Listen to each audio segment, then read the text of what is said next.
Conversations of collaboration brewing at this ICABA World Network event at the Tower Club in Fort Lauderdale.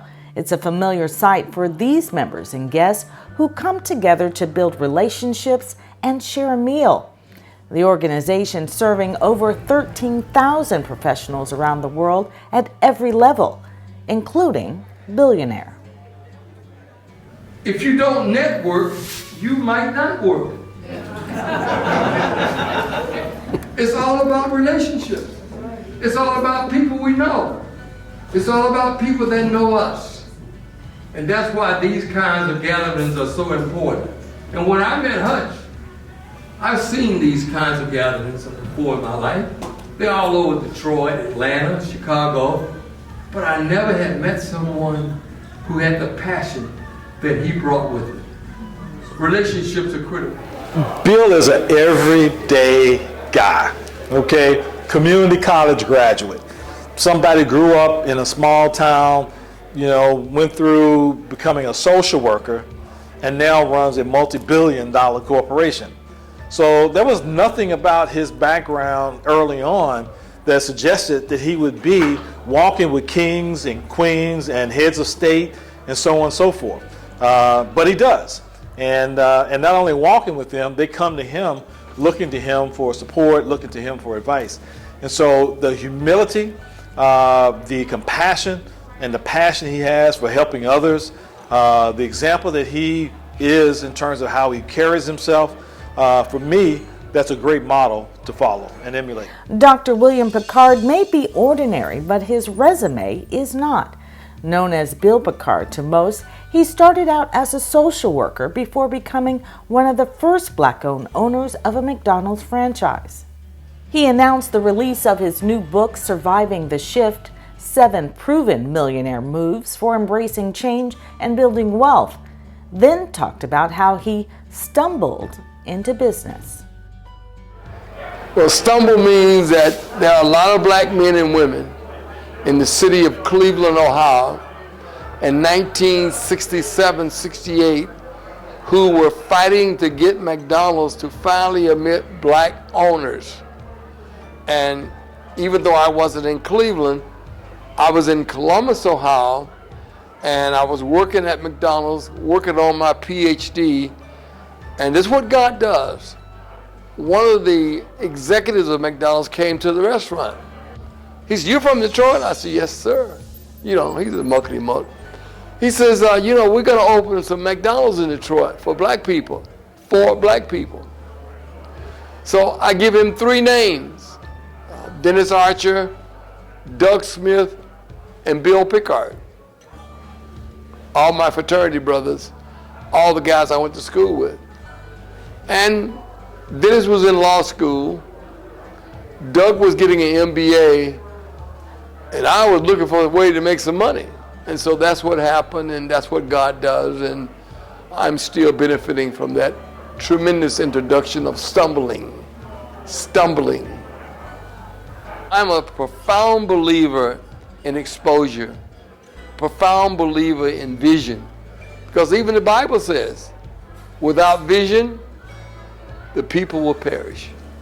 And so God has given me the gift, I think, and I believe, to see things that other people don't see. When Jay-Z was 18 years of age, he lived in New York in something called the Marcy Projects.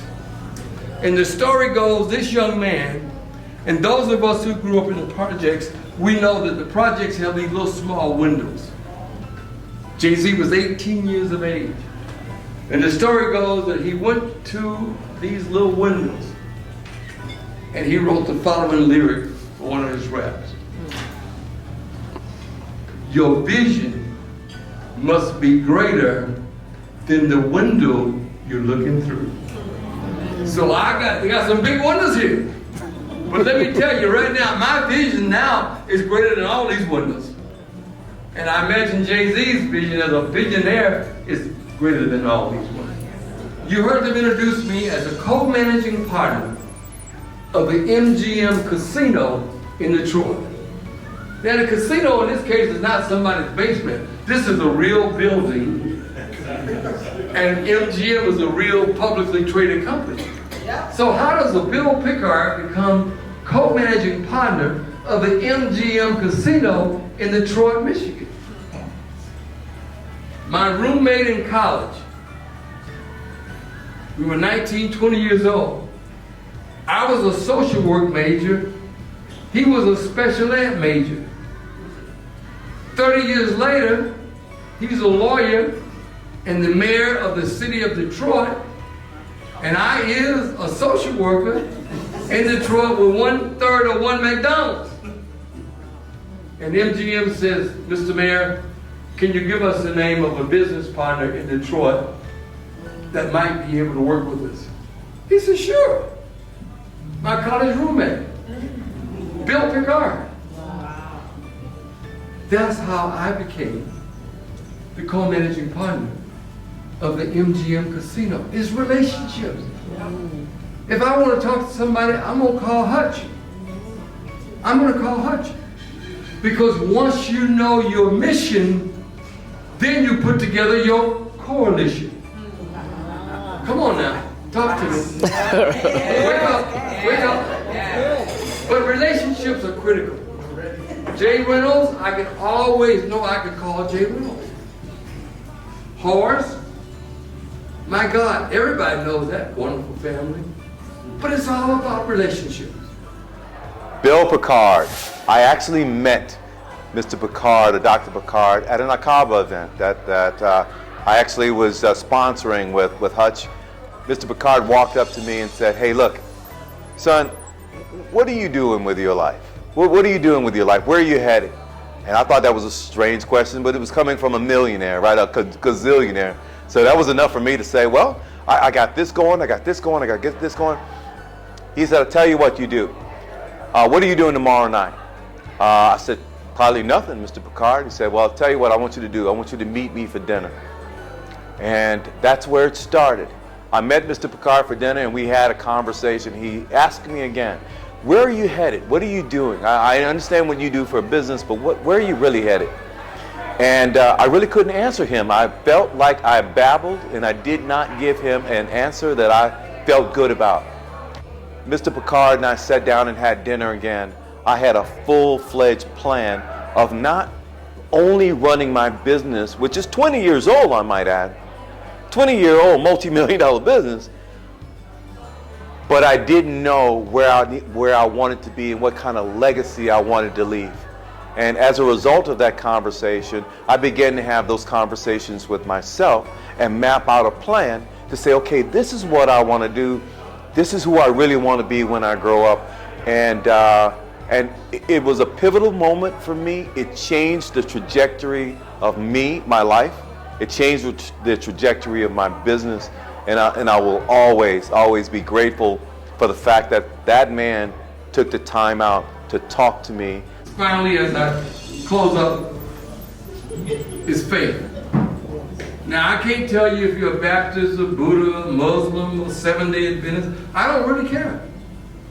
But I do know this. There's something in the universe that's greater than any man or woman. And I believe beyond a shadow of a doubt that all of the blessings that I have received did not come because I look like Denzel Washington with a lot of money. I know that. There's something in the universe that helps me and order my steps every day of my life. And I beg you, as I sit down, to just do your best, and God will do the rest. Give me a hand.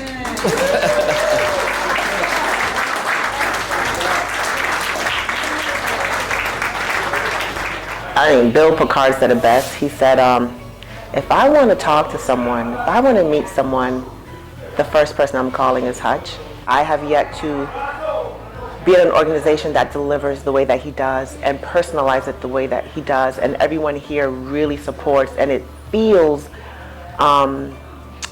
natural. It doesn't feel forced. It feels friendly. It feels like you're among friends, and makes it easier, especially for someone like me. I'm friendly, but I really get nervous about just going somewhere cold and networking. And what we do at ICABA is about relationships, and I think if you heard Bill talk earlier today, he talked about how important relationships are. And so that was an affirmation, a validation of what ICABA is all about in terms of understanding the value of relationships. And so Bill's success, Bill's countenance, Bill's personality, his philosophy is a great fit, for ICABA as we're helping people to succeed, lead, and prosper, and understand what it takes to make that happen.